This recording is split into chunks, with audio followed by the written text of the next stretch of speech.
മലയാളത്തിലൂടെ career ആരംഭിച്ച് ഇന്ന് തെന്നിന്ത്യയാകെ നിറഞ്ഞു നിൽക്കുന്ന നടിയാണ് രജിഷ വിജയൻ. ജെയിം ഭീം മുതൽ ബൈസൺ വരെയുള്ള സിനിമകളിലൂടെ തമിഴിലും രജിഷ കയ്യടി നേടിയിട്ടുണ്ട്. രജിഷയുടെ ഏറ്റവും പുതിയ ചിത്രമാണ് മസ്തിഷ്ക മരണം. കൃഷാന്ത് സംവിധാനം ചെയ്യുന്ന ചിത്രത്തിൽ നിന്നുള്ള രജിഷയുടെ ഡാൻസ് നമ്പറിന്റെ ലിറിക്കൽ വീഡിയോ കഴിഞ്ഞ ദിവസമാണ് പുറത്തിറങ്ങിയത്.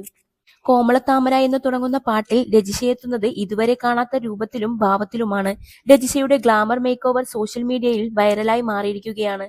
ഇതിനിടെ താരത്തിനെതിരെ ചിലർ കടുത്ത സൈബർ ആക്രമണവും അഴിച്ചുവിടുന്നുണ്ട്. ഐറ്റം ഡാൻസ് ചെയ്യില്ലെന്ന് മുൻപ് പറഞ്ഞത് കുത്തിപ്പൊക്കിയാണ് സോഷ്യൽ മീഡിയ താരത്തെ ആക്രമിക്കുന്നത്. 2022 മിർച്ചി FM-നു നൽകിയ അഭിമുഖത്തിലാണ് താൻ ഐറ്റം ഡാൻസ് ചെയ്യില്ലെന്ന് രജിഷ പറഞ്ഞത്. ഈ വീഡിയോ സോഷ്യൽ മീഡിയയിൽ വൈറലാവുകയാണ്. ഐറ്റം ഡാൻസ് കളിക്കാൻ അന്നും ഇന്നും എനിക്ക് ഇഷ്ടമല്ല.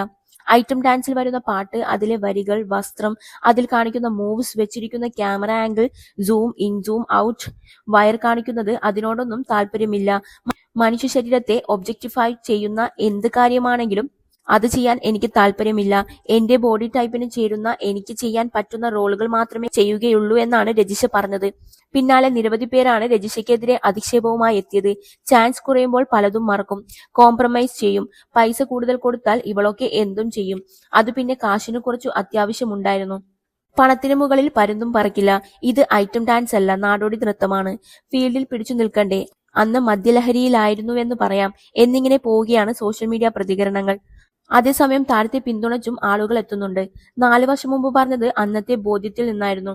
4 വർഷത്തിനിപ്പുറം കാഴ്ചപ്പാടുകളിലും ചിന്തകളിലും മാറ്റം സംഭവിക്കുന്നത് സ്വാഭാവികമാണെന്നാണ് താരത്തെ പിന്തുണച്ചെത്തിയവർ പറയുന്നത്. അഭിനയം എന്നത് ഒരു തൊഴിൽ മാത്രമാണ്. അവിടെ കഥാപാത്രം ആവശ്യപ്പെടുന്ന വേഷം ധരിക്കുക എന്നത് ആ കലാകാരിയുടെ പ്രൊഫഷന്റെ ഭാഗമാണ്. അതിനെ വ്യക്തിജീവിതവുമായി കൂട്ടിക്കുഴച്ച് തരംതാണ കമന്റുകളുമായി എത്തുന്നവർ ഓർക്കുക, ഒരാൾ എന്ത് ധരിക്കണം എന്നത് അവരുടെ മാത്രം വ്യക്തി സ്വാതന്ത്ര്യമാണെന്നും അവർ പറയുന്നു.